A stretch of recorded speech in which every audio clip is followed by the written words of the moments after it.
Now the next step is an optional step. It is a little bit more on the advanced side of things. So if you're feeling a bit confused, feel free to jump over this section. It's not a necessity at this point in time. But what we're going to do is we're going to refactor some of our code. And what refactor means is we're going to look at our code and see how we can make it a little bit better and a little bit easier for the long run. And so one of the things we're going to look at here is we're going to create our own block, and we're going to create our own block to reset us back to the starting position. Now the reason we might want to do that is, say for example we want to move our ball's starting position from one spot to another spot. Now say we wanted to now start the ball up here.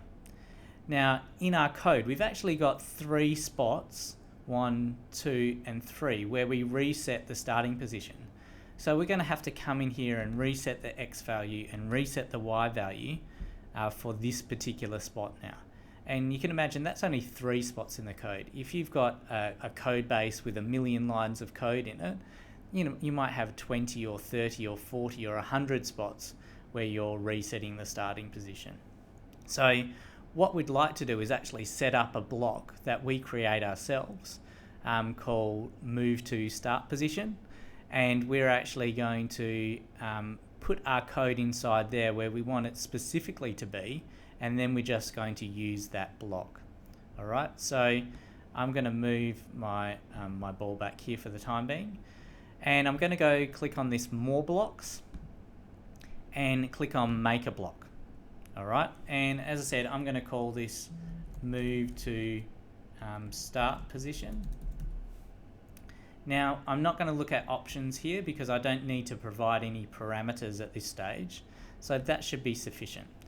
Now the first thing that you'll notice is we've got this define move to start position. Okay, so that's how we're going to define what that block does. The other thing you may have noticed is over here we've now got a new block that we can click and we can drag out. So the first thing we need to do is define move to start position. So our move to start position, we're going to keep it at the current start position for now.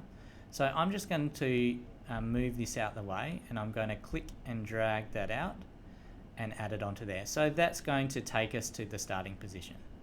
Now every place where I had this block of code, I now can just drag this move to start position block in. So once again I'm going to drag this one out, I'm going to drag that one in, so we no longer need this, and I'm going to drag this one out and I'm going to move this one in. And now the benefit is, if we want to change our X and Y position, all we have to do is come to define move to start position, change the X and Y values, and we don't have to change it anywhere else in our code. And you can see if I play the game, it's still going to move us back to those starting positions every time.